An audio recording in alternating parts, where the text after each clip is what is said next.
All right, so this toilet paper holder was sent over for my feedback, and I have to say it's probably the sturdiest freestanding one I've tried so far.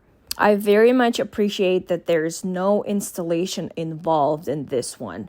It means no drilling and no tools, and also no damage to your walls. So you just take it out of the box. It has 3 parts. You screw them together, and it's ready to go. It's made from stainless steel, so it's designed to hold up well in a humid bathroom without rusting, and it fits both standard and larger toilet paper rolls without any issues. It has a really nice weighted base.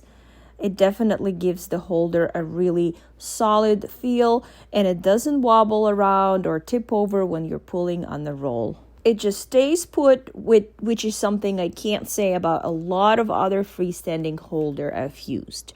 They do come with different finishes. The one I have is matte black finish.